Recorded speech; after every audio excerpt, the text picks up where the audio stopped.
Kapal Nasdem makin tenggelam, elektabilitas tinggal 2,1%, ditulis oleh Syardi dari siwar.com. Sebelum kita lanjut, jangan lupa subscribe dan nyalakan loncengnya agar Anda menjadi yang pertama mendapatkan informasi dari jurnal terupdate. Sebuah survei terbaru membuat Nasdem kian tidak nyaman. Posisinya makin genting dan kritis. Anies masih belum bisa menunjukkan taringnya dan belum bisa menyelamatkan Nasdem yang hampir tenggelam. Lembaga survei Indekstat melakukan survei pada tanggal 10-19 Oktober 2022. Survei dilakukan dengan simulasi terbuka atau top of mind. Pertanyaan yang diajukan ke responden adalah jika pemilihan legislatif atau pileg dilaksanakan hari ini, partai politik apa yang akan dipilih? Hasilnya adalah seperti survei yang sudah-sudah. PDIP mendapat elektabilitas paling tinggi dengan 19%, Gerindra 10,3%, Golkar 7,4%, PKB 6,5%, PKS 6,2% dan Demokrat 5,2%. Sisanya gak lolos ambang batas 4%. Tragisnya, Nasdem hanya dapat angka 2,1%. Sedih banget dengarnya, nyesek di dada. Nasdem merasa tidak masalah dengan hasil survei tersebut. Menurut Ketua DPP Nasdem Willy Aditya, Nasdem tidak mempermasalahkan. Menurut dia di survei lain lolos, satu survei dengan survei lain ada perbedaan hasil. Kalau di survei yang lolos, mereka bersyukur. Kalau di survei yang tidak lolos itu jadi catatan buat mereka untuk mengidentifikasi penyebab, sehingga mereka bisa memperbaiki diri. Willy mengatakan masih ada waktu 1 tahun lebih menjelang pemilu 2024. Masih ada banyak waktu untuk berbenah. Dia lantas berbicara tren perolehan suara Nasdem dalam 2 pemilu terakhir lebih tinggi daripada survei. Dalam kondisi begini saja, Nasdem masih bisa menghibur diri. Mulut bilang tidak apa-apa, tapi aslinya sudah mulai was-was dan khawatir. Karena lembaga survei kredibel pun hasil surveinya sama. Tidak mungkin Nasdem bisa santai menanggapi ini. Minimal gemetar dan jantung berdetak lebih kencang. Takut hasilnya sama seperti yang diprediksi survei. Saya sendiri juga tidak paham dengan cara berpikir Nasdem. Apakah Nasdem sama sekali tidak pernah berpikir apa efek dari deklarasi Anies terhadap partai? Image politik identitas akan melekat langsung ke Nasdem. Nasdem terlalu konyol kalau ngarep Anies bisa menaikkan suara dan elektabilitas Nasdem. Padahal suara Nasdem sudah pindah ke partai lain.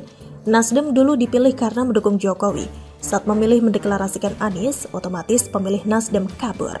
Mereka sangat anti dengan Anies. Mereka kesal sehingga memilih hengkang ke partai lain.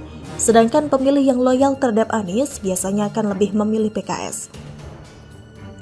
Artinya, Nasdem harus rebutan suara dengan PKS. Bahkan bisa jambak-jambakan kalau sudah kepepet.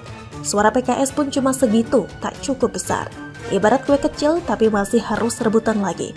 Kalaupun memang rebutan, tetap saja tidak bisa membesarkan suara Nasdem.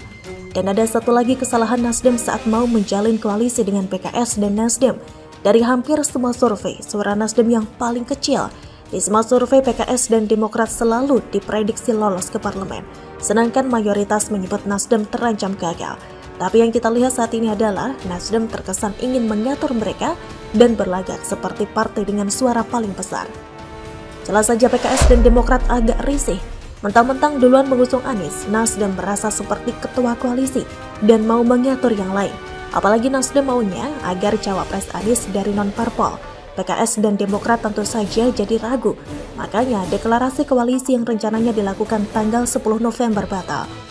Ada terlalu banyak masalah yang sepertinya sulit untuk diurai oleh Nasdem. Nasdem memang sudah banyak masalah. Tapi dengan mengusung Anies, masalah bukan makin ringan, tapi makin kusut, seperti kabel listrik di Thailand. Anies disuruh mengurai benang kusut, yang ada malah makin ribet. Anies terkenal pintar bikin masalah, Nasdem sepertinya masih belum sadar. Nasdem terlihat ingin menjadi kingmaker, tapi kenyataannya saat ini seperti king loser. Anies terbukti bahwa sial bagi Nasdem. Nasdem ibarat kapal yang mulai mau tenggelam, kemudian dinaiki Anies, sehingga kapalnya makin masuk ke dalam. Anies menambah beban Nasdem sehingga tenggelam lebih cepat dari perkiraan. Nasdem jangan sampai menyesal karena memilih sesuatu dengan sembrono. Cepatlah Nasdem sadar dan bila perlu bertobat sebesar-besarnya sebelum semuanya terlambat. Tapi kalau masih ngotot dan percaya dengan Anies, ya tidak masalah, tunggu saja waktunya jadi partai geram. Mau tunggu 1 tahun lagi pun sama saja hasilnya kalau Anies tetap diusung. Satu-satunya cara adalah Anies dibuang lalu bertobat dan kembali ke akar yang sebenarnya, yaitu partai yang berhalauan nasionalis. Bagaimana menurut Anda?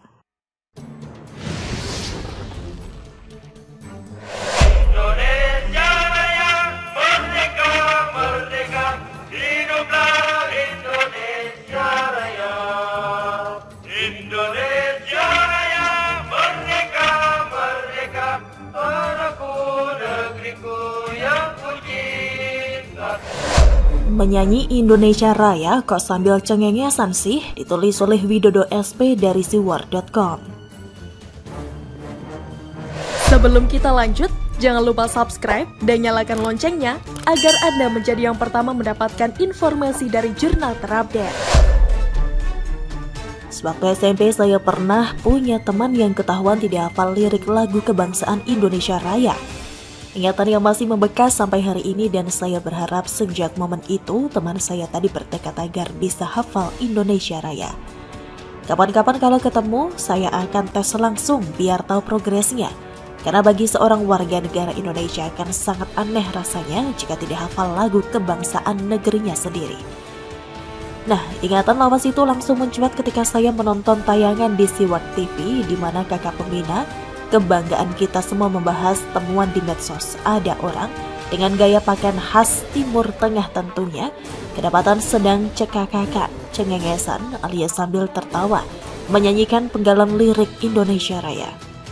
Dilihat dari gerak bibir berpadu dengan suara yang terdengar ketika yang lain menyanyikan Indonesia Raya, orang itu memang sedang tertawa. No debat about it.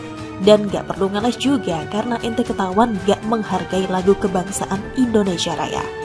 Ingin rasanya saya teriakin kalau ada di lokasi dan melihat ada orang cengengesan saat menyanyikan Indonesia Raya. Apakah ente bukan orang Indonesia atau gak lagi mengakui lagu kebangsaan kita ini? Terus terang sukar diterima kalau ada orang yang terlihat sehat, bisa berucap dengan tanpa gangguan dan sepertinya gak ada masalah dengan ingatan dan kejiwaan, tapi bisa melecehkan lagu kebangsaan negara sendiri. Setahu saya, bahkan ketika lagu kebangsaan negara lain berkumandang dan kita kebetulan ada di lokasi, tetap kudu menghormati dengan berdiri tegak, sikap sempurna, dan jangan pernah cengengesan karena bisa dianggap menghina dan menertawakan lagu kebangsaan negara lain. Saya sungguh gak habis pikir dengan perilaku kurang sopan orang itu. Kalau gak suka dengan Indonesia Raya, ya besok pagi langsung minggat aja dari negara ini dan pergi ke Timur Tengah, yang mana outfit yang dipakai sudah cocok. Syukur-syukur kalau berani cari negara yang sedang konflik atau berperang, biar kalau ada apa-apa terkabul keinginan bertemu 72 bidadari surga. Itu kalau diizinkan masuk surga loh. Kita tunggu saja setelah ini akan muncul klarifikasi seperti apa dari yang bersangkutan. Ada baiknya sebelum klarifikasi dites dulu dengan hormat bendera dan menyanyikan Indonesia Raya setidaknya 25-50 kali buat memastikan sudah hafal apa belum. Kalau perlu dilakukan di depan, bisa di dekat bandara, supaya begitu ketahuan tidak hafal langsung disuruh pergi sejauh mungkin dan bila perlu jangan pernah kembali.